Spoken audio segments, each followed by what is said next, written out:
So, back when I was in high school, I used to do cross country. Cross country was like my life, right? And one of the awards I got in cross country, like during, like the banquet that they have at like Bothell, was this one. It says, and the award, it's called Queen of Tolt. And so, I'm gonna explain what that means. So, Tolt was this one place we would go to on Saturdays, and it was just one of the trails we'd go to because we don't just run around Bothell, right? We actually run at different trails, and it runs, I don't know how far it actually runs, but where we would go, we would start in Woodinville, and it's this pipeline, and the trail is literally, it's just this uphill and it's downhill, and it's uphill and it's downhill, and it's not even like little hills, it's like big hills. Sometimes they're even like vertical. And the reason why I got that award was because I loved running up hills. And so that kind of relates to what we're going to be talking about. We're going to talk about how to learn to appreciate your uphill battles. So we're going to talk about suffering, especially since like the season of Lent. Yeah. And so, a lot of the times whenever I would go to confession, most of the time, especially at St. Brendan, my penance was always to pray the rosary. Not even like the full rosary. Usually it was a specific mystery of the rosary that related to whatever my confession was about. And just by virtue of praying, like doing these penances and always praying the rosary, it just helped me really appreciate the mysteries, and really think about them in a different way. And so I thought relating this talk to the sorrowful mysteries or using the sorrowful mysteries to explain what suffering is like kind of made sense.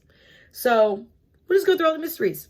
So the first sorrowful mystery is the agony in the garden. And the fruit of the mystery for this mystery is God's will be done.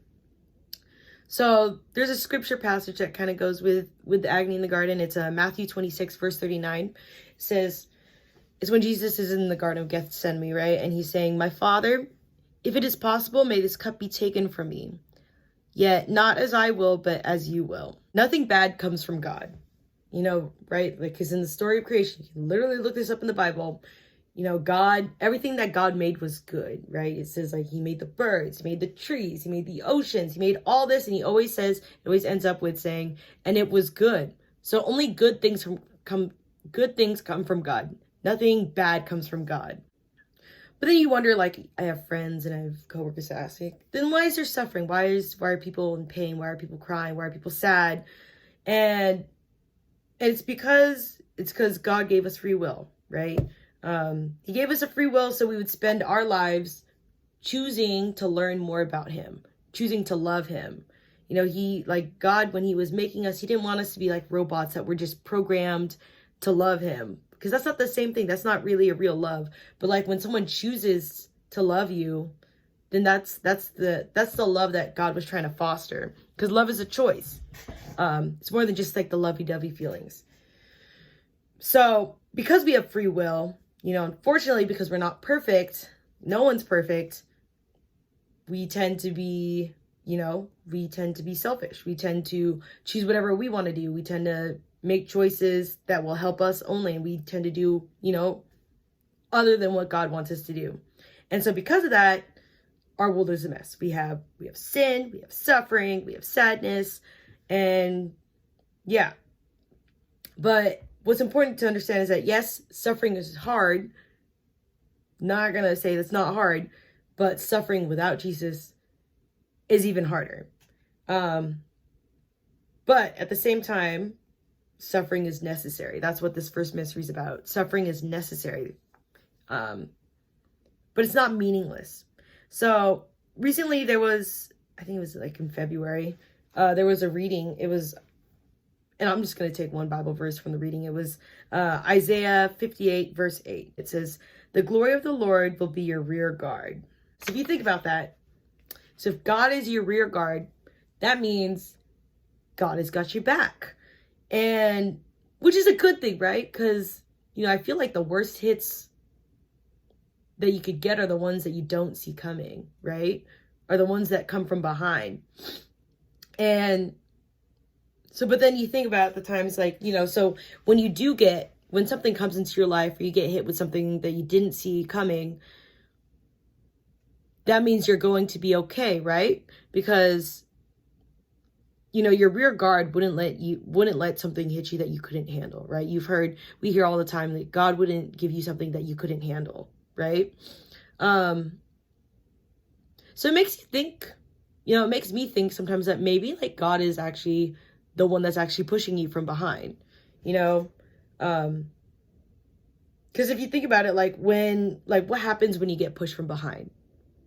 You move forward, right? So like suffering, that's kind of how you have to think about suffering. Like suffering it's going to make you stronger. Right? You can't build muscle without tearing a few tissues. And, you know, you can't learn something and like be an expert at something without hours of study. So when God pushes you, you know, especially when it's like you're not expecting it, you know, most of the time we're not ever going to expect it. It could, it might not be pretty, and you might like not catch your feet, and you might just fall on your face. But what's important is that you are moving forward, right? And that God is using this moment to make you stronger, right? And it's kind of funny too, because the other award that I got, it was with my sister and my friend. It was actually the most clumsy award. So it's interesting because we were all in varsity and we were known for falling the most. But, you know, in the middle of a race, if you fall, are you just going to like fall down and just not move and let everyone just run over you? No, you get back up and you keep moving forward. So, yeah, so God will permit, because he's your rear guard, like God will permit things to happen to us because he knows he can bring about a greater good. Like there's something, and that we can handle it, right? And, you know, even if you can't handle it, when you can't handle it, then God will carry you. There was like this interview I was watching of Kobe Bryant, right? The interviewer, he was asking him about his faith. He was like, "Oh, Kobe, talk to us about like your most recent conversion and like how you got to know God, right?" And I can't remember his exact words, but I think Kobe, he was kind of just like, you know, everyone always says that, yeah, I know Jesus. Yeah, I know God. God's in my life. But you don't really know Jesus until he picks you up and he picks your cross up too. And so that's kind of what the first mystery is about, of the sorrowful mysteries. We can't experience salvation without participating in his passion, in the suffering part. So like whenever you're suffering, like rather than thinking like, oh, my life sucks, or oh, God just wants me to suffer, like really what you want to think about it as, or how you want to think about it is that, okay, this is going to teach me something. God let this happen to me because he knows I can handle it and he's going to make me stronger. Okay, so that's the first mystery. Second sorrowful mystery is the scourging at the pillar. And the fruit of the mystery is purity. So the Latin word for purity is purus, and the definition for it is clean, it's clear, it's unmixed and uncontaminated. And then there's also a Hebrew definition. It says for purity, and it means the emptying out or being clean. And then if you also look up synonyms for pure, it says authentic, it says natural, true, real. So, you know, like pure and purity, it's more than just being chaste. You know, that's usually what you think about when you hear pure. You're like, oh, chastity. But I think in a way, purity also means like beautiful. You know, so if you think, the second sorrowful mystery, it's about the scourging at the pillar. So think about the scourging. You know, how I picture it is that like that's what sin does to someone that's clean, or something that's clean. You know, it's not a very pretty scene at all, really. It's like sin is literally grabbing a hold of you, and it's like taking pieces of you away, so much so that you don't even recognize who you are anymore. That's what sin does, especially if you let it like eat at you long enough. You know, as a kid, whenever my parents would make me watch The Passion of the Christ, right, because around Lent time, the scourging was probably the hardest part for me to watch. And I would cover my eyes, not because my parents told me to cover my eyes, but because it just bothered me. You know, even as an adult, it still bothers me. Like, and I watch a lot of scary movies, but like during that part of the movie, that's the part of the movie in The Passion of Christ that I want to like plug my ears and I want to cover my eyes, right? Because it's just not like a good, like, that's like, you wouldn't even think about like even little sins, like little sins cause that much to something that's so beautiful and so pure, right? um and so suffering is a result of sin, right? We talked about that you know, God isn't, nothing bad comes from God, but like because of our sinning, because of sin, we have suffering. um Father Wicker in his in last year's Good Friday homily, he said this, and it's totally about the scourging, or just like what it looked like. And he said, you know, we as a society, we can be so immersed in the ugliness of sin that at times we can think that it's beautiful.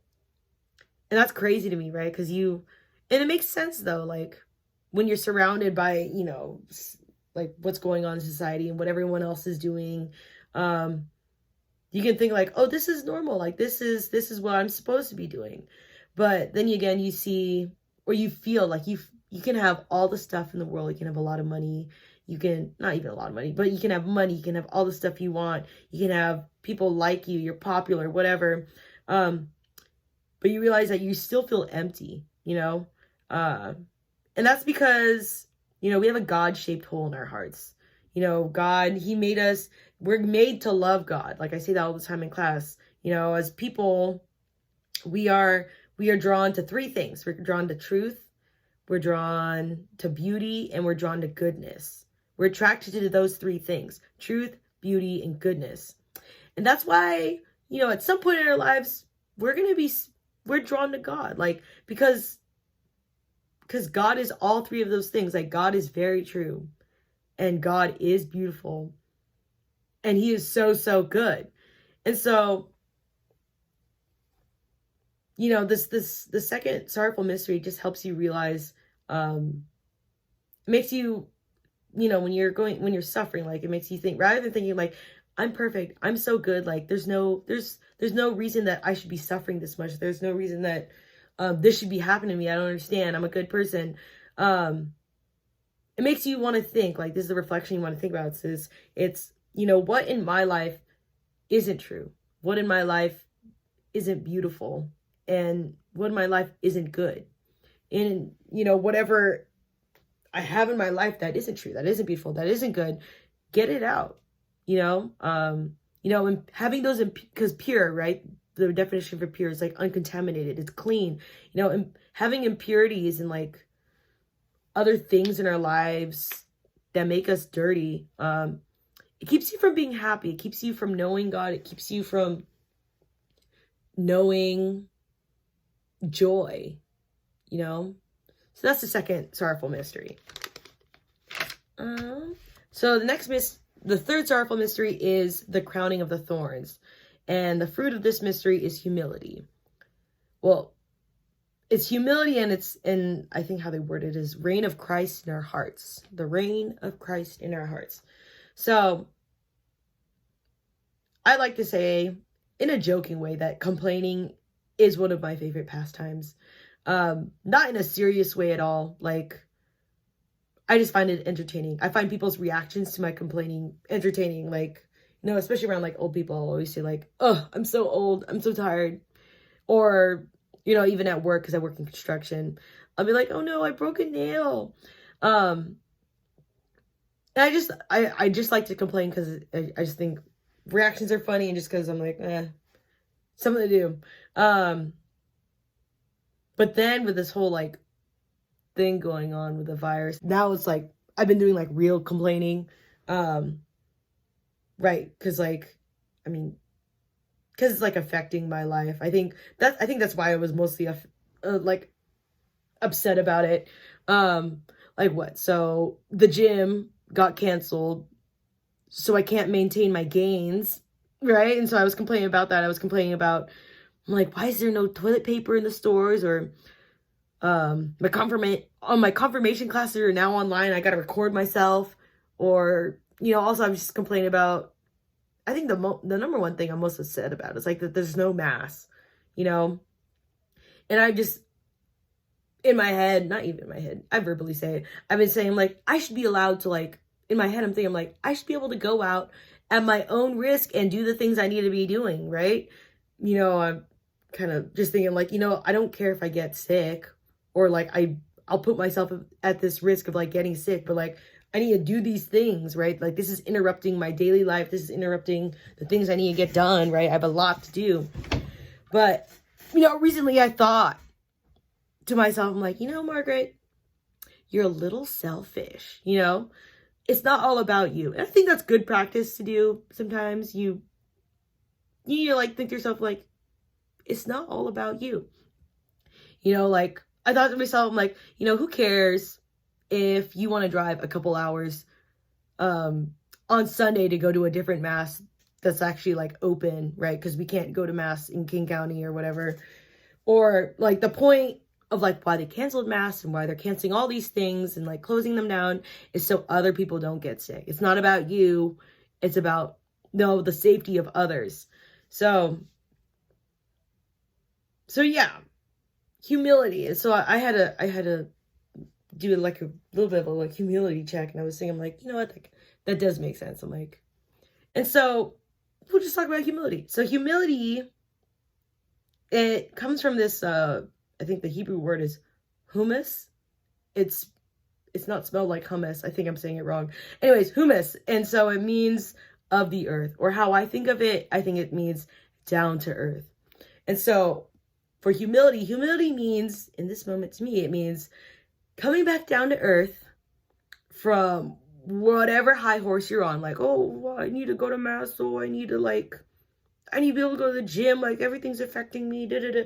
So it's coming back down to earth from wherever high horse you're on, and it's looking up to God, and it's not saying like, oh, God, what am I getting out of this? This is all...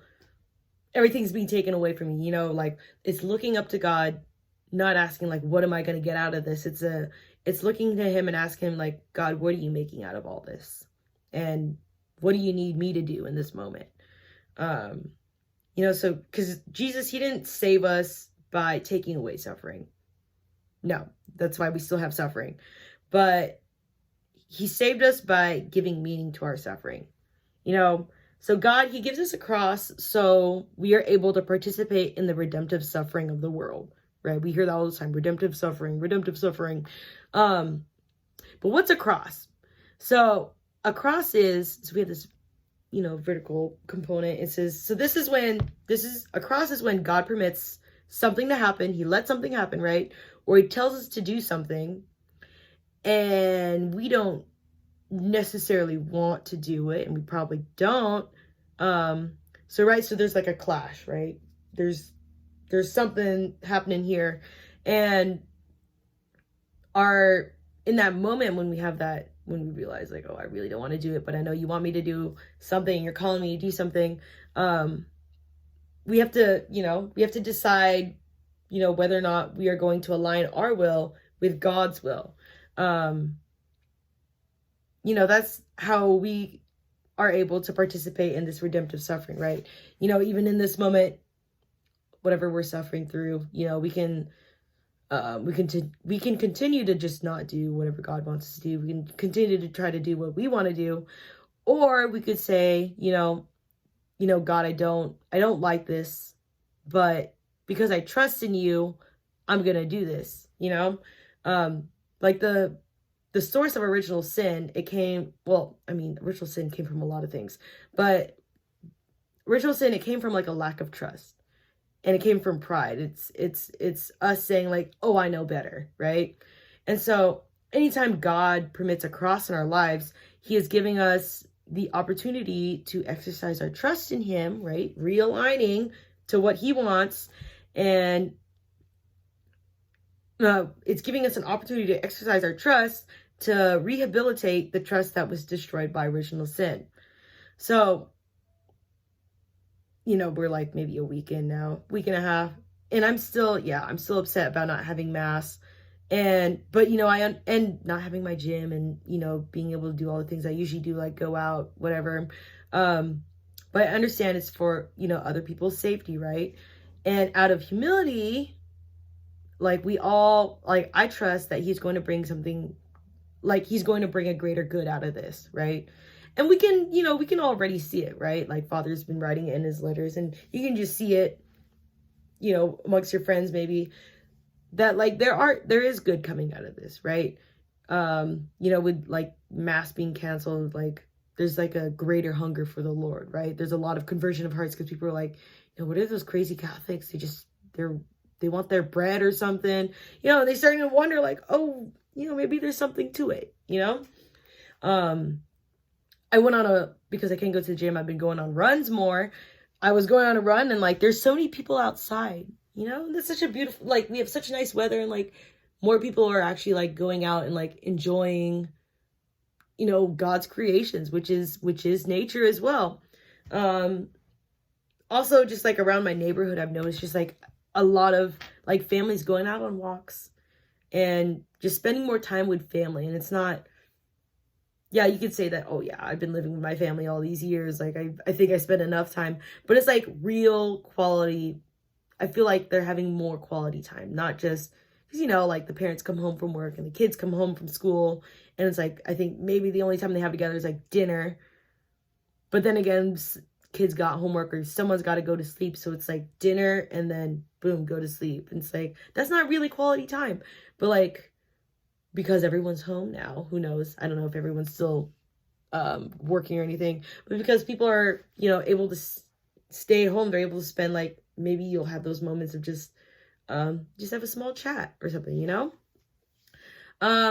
Also another good thing is just it just feels like a lot of things are slowing down, you know. Being in Bellevue and like even living in Seattle, it's just everyone's always like moving. There's traffic, everyone's got to get stuff done. Even that's me, I literally come home to sleep only. But like slowing down, it's like a lot of things have been slowing down. It kind of helps with, you know, just like focusing on, you know, because I always talk about like the importance of silence and just realizing, you know, just like the world doesn't revolve around you. Like even if you stop, like the world's not going to cave in, you know? So it's like, it's good practice to slow down. Yeah, so I just think like this whole time I've just been thinking like, what a Lent. Like I thought I was fasting from food. Turns out I'm fasting from Jesus too. I'm like, dang, what a Lent. Like I feel like this is definitely like a Lent we'll never forget, where we had to give up a lot more than we thought we would, right? And so anyways, so the third sorrowful mystery, it kind of just makes you think again, like being a little bit more humble. But like as a reflection question, it makes you realize like who or what is the king of my heart right now, you know? And am I putting myself and my wants in front of others? And am I putting in front of you, God, you know? And so that's kind of what you just want to realize in your suffering. Like maybe the reason why I'm suffering is because I put other things ahead of, you know, the more important things in life, right? Okay, so the fourth sorrowful mystery is the carrying of the cross, and that the fruit of the mystery is patience bearing trials. So if you guys all remember that, I think it's Pixar Out, movie. And the whole, I don't know, premise of it at the end of it is that you can't recognize joy without sorrow. You know, when I was in cross country, I think one of my teammates, she worded it like, it made so much sense when she said it, but like, because, you know, when you do sports and stuff, or like you're lifting in the gym, or just even, you know, life in general, like you're gonna have good days and bad days. And she was saying like, you need to have your bad runs for you to appreciate your good runs when you do have them. So you need to have your bad days, your bad games, for you to realize how good you had it. You know, Jesus, he didn't just come from heaven to save us, you know. He came down to earth to show us how to get to heaven, right? So we have that scripture in Matthew 16:24. It says, if anyone wants to be my disciple, they must deny themselves and take up their cross. So to get to heaven, you got to take up your cross. And that's what this mystery is about, right? So a lot of the times I feel like we, and like other people in general, we just have like the wrong idea. We have this idea of what a savior is supposed to be like. And so when God doesn't do what we want him to do, we're like, he's not really God. Like, that's not the God I want to be worshiping or anything, right? So, like, we hear, like, we think to ourselves, like, if God can't save me from this, then he doesn't care. Or, if he doesn't make everything work out my way, then he really doesn't know me. And, and then if God isn't there to take away my pain, then is he even really good, right? But spoiler alert, he is good, right? So a person who doesn't suffer isn't able to recognize joy. You hear like people say it all the time, like you don't realize how good something is until it's gone. Especially like even now, there's even like the little things that you never thought you'd really appreciate, just like having toilet paper, like going to the movies, full shelves at grocery stores. Those are obvious things. Being able to greet people with a hug, because a lot of people need to stay at a distance. Even going to school or going to work, just having like a normal schedule, right? We complain about school, we complain about work all the time, but like the moment you're like, you have to work from home, it's like, and just like seeing your friends every day at school, especially for like, I can't imagine like seniors in high school or like kids in 8th grade moving into high school. It's like, this is like, these last few months are like basically your last few months of seeing your friends and what you're cooped up at home. And now you can now you can think about like all those times like, man, I should have like said hello to this person. I should have spent more time with that person, and really make, really appreciate those moments you have at school. Cause like who knew that we wouldn't maybe not see each other for a couple months or a couple weeks, who knows, So what was I saying? Oh, so a person who doesn't suffer isn't able to recognize joy. So what is joy?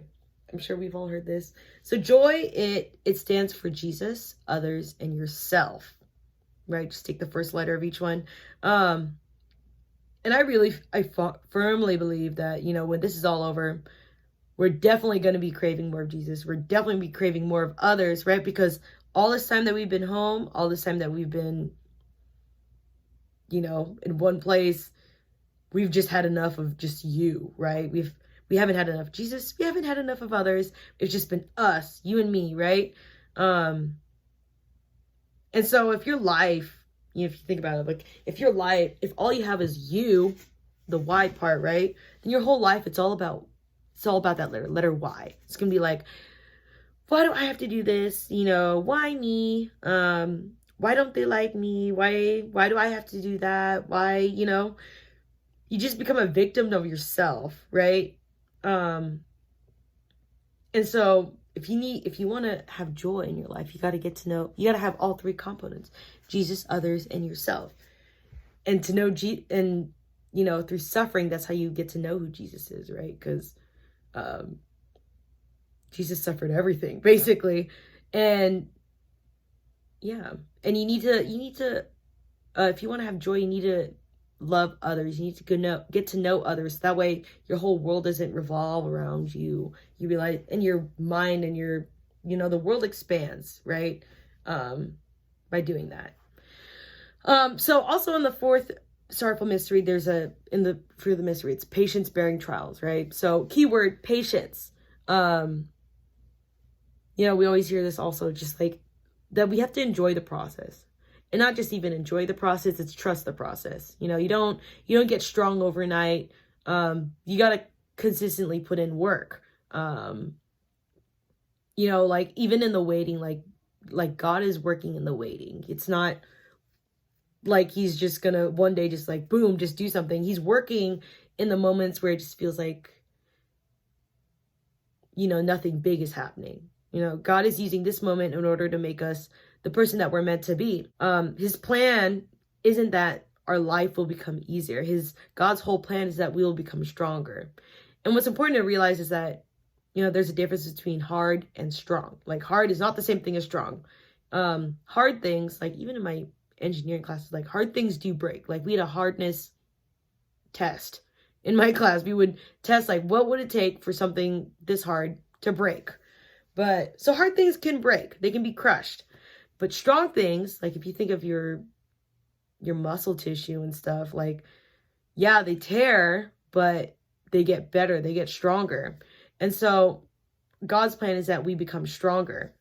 And in that, like, so that should be us, makes you question, like, what are you doing in the desert, right? Because this is Lent, we're in the desert, we're doing our 40 days. What are you doing in the desert? And so even though Mass, because right, I go to daily Mass usually, so even though Mass is not going on, I still try to stop by at the church. And with my schedule recently, I end up having to go to church at like, I don't know, like 8 p.m. at night. So like no one's there. It's like, and I have a key, I'm allowed to go in. And I kind of just go there just to spend time with, with Jesus. And I bring my guitar and I do sing, I praise in the church. And so I was doing that on like Sunday, and it was just me it was just me in the church, just me, and I was just playing the guitar, I'm singing. And, because I watched so many scary movies, at some point while I was playing guitar, I decided, I'm like, I haven't checked my back in a hot second. So I checked behind me, and I kind of like jumped because there was a couple parishioners there just staring at me. And I was like, oh, I immediately stop, and I'm like, I'm sorry, was I loud? And they're like, oh no, you're fine. Just keep rocking on, Margaret, and so it, like, makes you like, what are you doing in the desert? Are you, when God, because like what our Sunday's readings are about Moses and the Israelites they're complaining, right? So are you, when in this desert, are you complaining? Are you complaining about your whole situation? Are you doing nothing, right? With all this going on, are you just letting it blow over you and you're just like, okay, whatever, I'm just gonna, I don't know, do nothing about it? Or are you bettering yourself? Are you bettering your relationship with God, right? Because like by the end of like we're called to repent, right? That's what Lent is. And so what's changed? Have you, so I would hope that maybe like when you're in the desert, God would find you, praising him, or he would find you, doing his will, right? Because like in the gospel on Sunday, like Jesus, like the disciples are like, Rabbi, eat. And he just says like, no, my food is doing the will of God. So what are you doing in the desert? So that's what the fourth mystery kind of reminds me of. Also, like one of my volunteers, he always just says like, don't waste your suffering. Like, don't do nothing. Like I said in the first mystery, like the suffering is meant to, it's meant to make you stronger. And like if you're gonna pass up that opportunity to become a better person, if you want to, like, God's gonna push you, and like what are you gonna do, just fall on your face and not do anything? So don't waste your suffering. Okay, the last sorrowful mystery is the crucifixion, right? And the fruit of the mystery is the pardoning of injuries. So for this one, let's just kind of think about Jesus's life. So the moment he was born, like King Herod already wanted to stamp him out. Like he wanted him killed. And he was just a baby, right? And then even when we go through the story of like Jesus when he's a kid, and then eventually once he starts his like public ministry, some people cheer for him, right? They become followers, and there's quite a few that oppose him, right? Then we get to, when you get to the part of Jesus' passion in like the Gospels, it's kind of crazy. I was watching a video on Bishop Barron, he was kind of explaining it. So when you get to the narratives about the Passion of Christ, it's as if like all forms of human sin just happen all in that one part, right? It all just comes and it meets Jesus in that moment, right? So we have the betrayal of Judas, right? That you would turn your back on your friend and on your mentor. And we even have like the subtle versions of like resistance and denial, right? Because, you know, Peter, he denies Jesus, that he even knows him, right?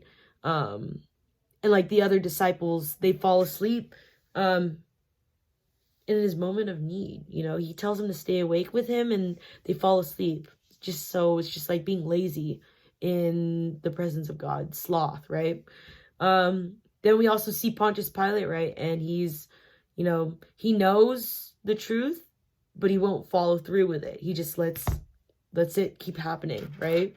And then we see the brutality of the guards, the temple guards and the Roman guards, as they torture him, and they lead him to his crucifixion. Like, they're just cruel the whole time.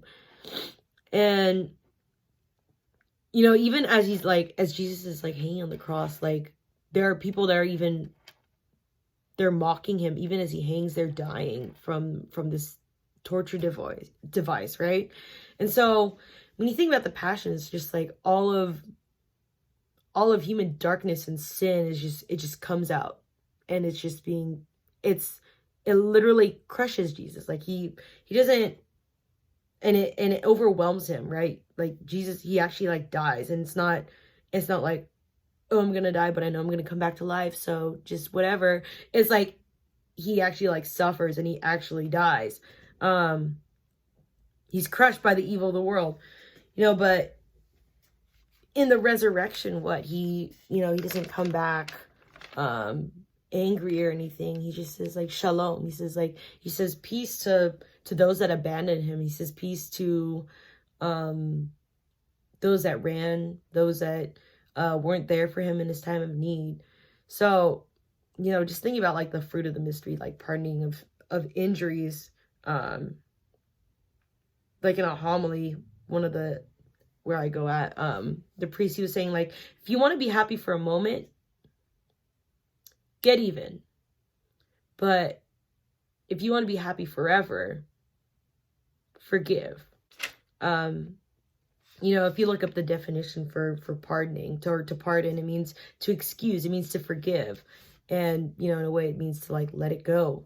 You know, if you can't, you know, forgiveness is hard, right? And we know, but if you can't forgive them for their sake, whoever it is that you need to forgive them for your sake. You know, there's a scripture recently at Mass. It was talking about how, like, you know, nothing from the outside can like spoil the soul. Like it doesn't defile the soul. Because like anything from the outside, even if you consume it, it will just pass through. But it's the things from within, like from within your heart, like that you harvest, and the things that you feed with your anger and that you hold on to, that's what defiles the soul. And so, you know, a lot of the times I hear like, oh, I don't feel like forgiving. I don't feel like, you know, apologizing, or, oh, they apologize, but like, I don't think they really meant it. It's how they said it or something. All I can say is like, you just got to do it. You know, you have to, you know, forgiveness, you're never going to feel like you want to forgive. Not all the time, at least. Like forgiveness, it's a choice. You know, when you don't forgive, it's not only is it hurting yourself, but it's hurting others in your life, right? Like this, like being unforgiving, like that's a sin, right?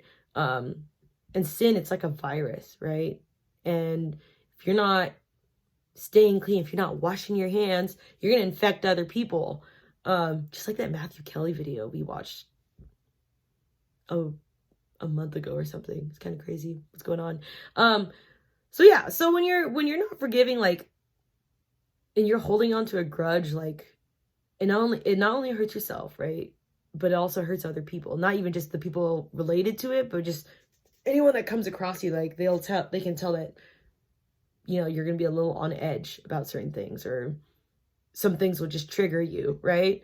I remember I used to be someone that would hold a lot of grudges. Like for some reason I could remember everything, and I would just hold on to it. And I got to a point where I just realized, I'm like, man, holding a grudge is hard. You know, you have to especially if you have mutual friends, you have to avoid that person. And it's kind of hard, especially if you have mutual friends. But at the same time, after a while, especially when, it's been a while of you holding a grudge, then it's like, you have to constantly remind yourself, oh yeah, I'm mad. I can't like this person. I can't listen to about them, or, so like holding a grudge is hard, and it makes it so you can't move on, and then you can't really relish moments as further, like, as good as they can be, because you still have that tacked on your back, holding on to a grudge. And so just let it go. Like, that is, who cares if they don't forgive you? Like, if you're holding on to that in you, like, it's not pretty. It's not pretty at all. It's ugly. That's what being unforgiving is. It's the scourging on the pillar, like any of that. So pardoning means it means that you can move on. Oh my goodness. You can focus on the goodness of the moment, and like really relish it. Like, God, he's present all the time. Like, he's present in your past, he's present in your future, but he's the most present in the present. Like, God is in the eternal now. And when you're able to, like, just focus on that, then you're able, not think about the past all the time and worry too much about the future. If you're able to just focus on what's going on now, you can really find a lot of peace, and you find a lot of joy in your life. So, I don't know, that's kind of just what I get from, like, the fifth sorrowful mystery. Just, letting it go, and just not letting that keep you from recognizing, the goodness that you can have in your life. So, I guess for a reflection question, it'd be just, am I holding on to anything in my heart that is keeping me from experiencing the love of God? Right? Like, I always talk about how, I try to go to confession as much as I can, because I feel like anything that goes on in my life after I've sinned, I'm just not going to be fully able to enjoy as much as I could if I was, 100% close to God as I could be, yeah.